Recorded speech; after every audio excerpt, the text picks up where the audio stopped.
Hi guys, I just want to get this video out right away because I got some news about a 7.7 earthquake happening on the west coast of Canada. That's British Columbia, Canada.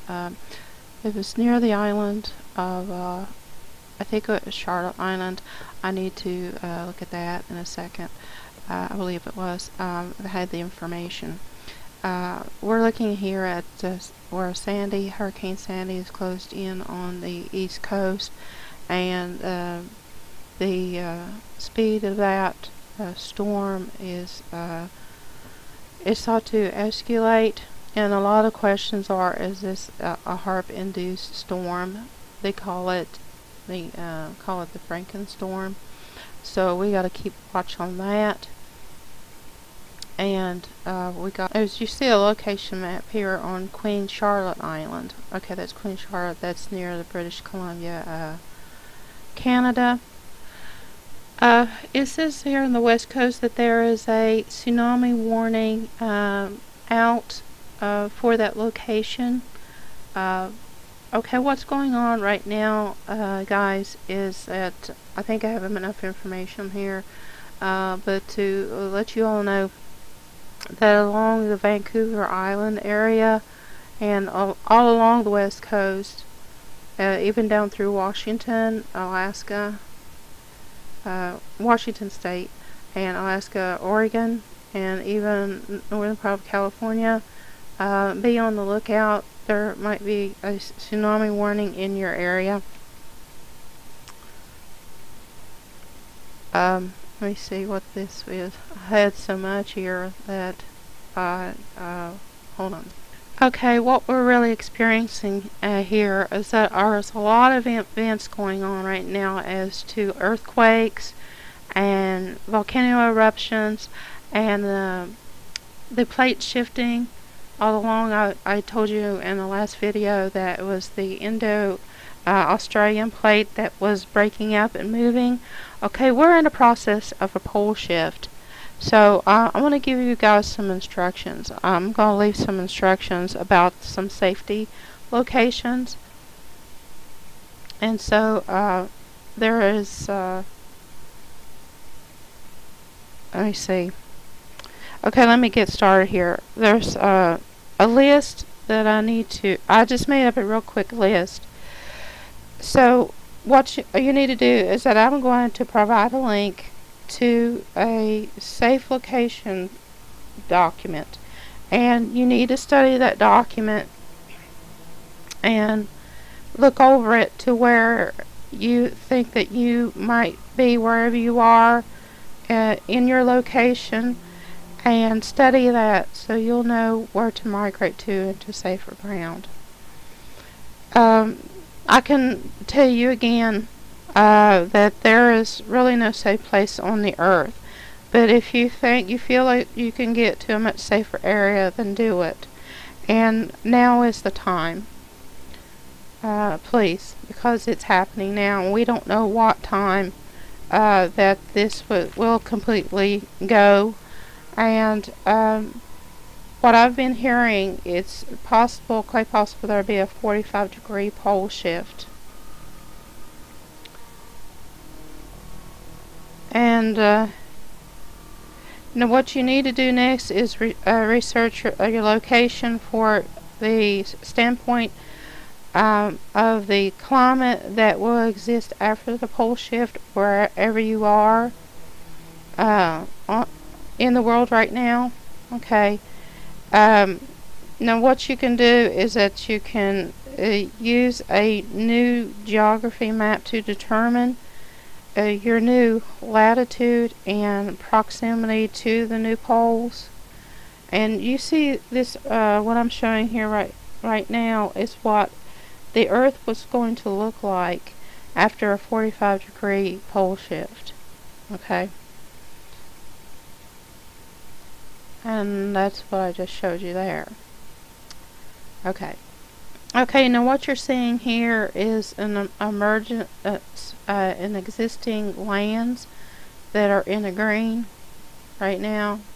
And this is the poles where they used to be up here up towards the north, north and south. Now they're here. They're like going east and west. Okay, and you see here's North America, and there's South America. Okay. Now, what thing I need to mention is about Australia and India. Remember I told you that the Indo-Australia plate was breaking up? Okay, that's the main plate. Okay, the people that live in India and Australia, you need to move to safer ground. Like people in India need to move inland, going north, and the people of Australia, okay, what the land there is like towards the eastern part is, what I understand, is safer ground. But if you feel that you need to go elsewhere to be safe, then do it. I was trying to find that list. Excuse me. Okay, this is the list. Now I'm going to provide a link to this, and please, you guys, they said they updated it for 2011. It's a PDF, so you can download this to look at it for information. And it's very helpful to help you to migrate to how safe you are in these areas and what you need to do, what places that are near you that can be safe. Okay, for example, let's say I live like around in the Appalachian area, and it gives information there where you live. So like the Appalachian Mountains will be above the waterline when it's all said and done after the pole shift, and it says including the melting of the poles that will rise the ocean levels to 650 to 700 feet within a couple of years after the pole shift. Okay, so this is going to happen in a few years. Now remember I told you in a past video that this pole shift was rapid, and I wasn't kidding. If sounds like I'm stumbling along, I am, because I just got a lot of this information together, and I hadn't mentioned it before.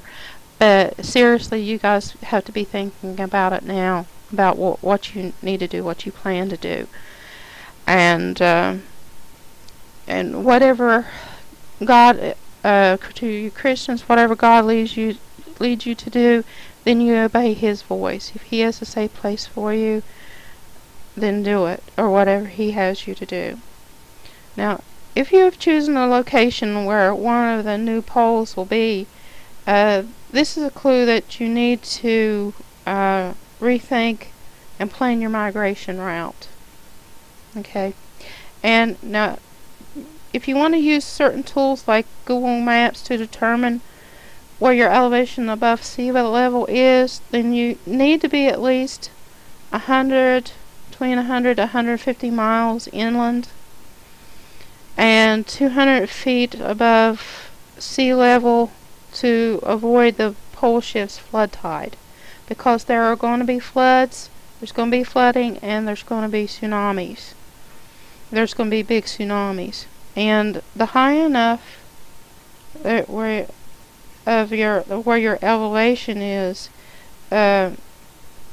from the ship to stay above that 675 feet rise in sea level, you see. And because like in Australia, the western part, about 2/3 of the western part, and India will sink below the sea level completely.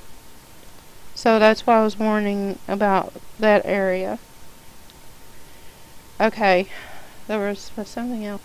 Okay, there's this map here. This is what the pole shift's going to look like after a 45-degree turn. Just like that. Only like you don't need to be near the coastlines. Okay, because the oceans are going to push in. Now what I'm concerned about too, what's going on there in the Gulf, talking about the Gulf too, and about all this pressure and stuff that's going on with the sinkholes and everything. This is about ready to go too. So a big push from somewhere is really going to split this open, and the southeast coast of the United States, people, you need to move inland also. Now, up here in New England, help me, Lord.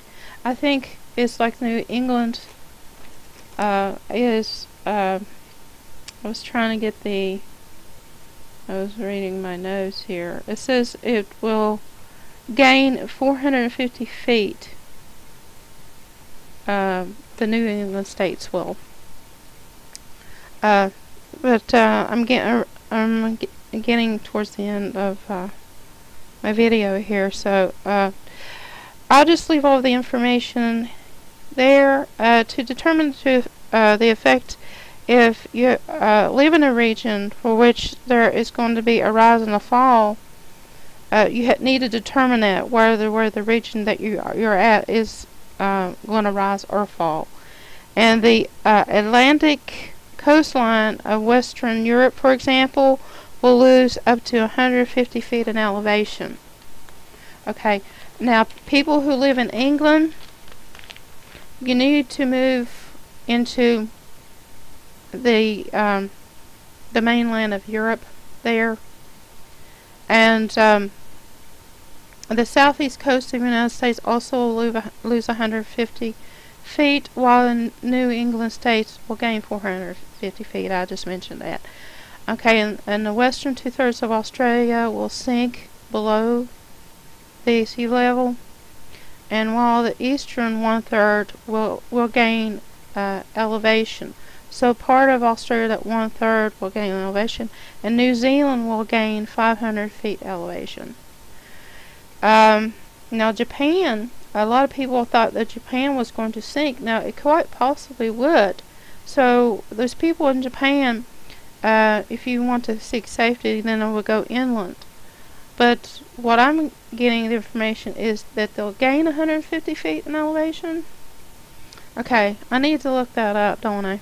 And Vancouver Island along the Canada's coast will gain 100 feet. Now when I mentioned something about tribulation, I'm going to mention this again. And if YouTube takes me down again for mentioning tribulation, now the reason why I'm bringing this up, now November 13th to the 14th of this year, there's going to be a total solar eclipse at Cape Tribulation in Australia. Now, doesn't that sound strange? What's going on with Australia going down under the water, doing this pole shift, and this total solar eclipse and all? I mean, is that a sign or what? Or I'm crazy? Right, alright. But I am running out of time here. I did want to mention some other things. You need to determine your surroundings. If you're on a mountain range that is building, like the Sierras and the Andes, you need to move away from those areas at least 100 miles. Same way with volcanoes. You live near a volcano, get away from it 100 miles away. And just decide what you do about making a migration route to a much safer area. You need to study these areas now and make your plans now, what you need to do. Okay, now this was also mentioned in the Bible, and I'll leave this page about Joshua's long day. There was a time when there was some type of object out there in space that caused the Earth's rotation to reverse for one whole day. So there was one missing day.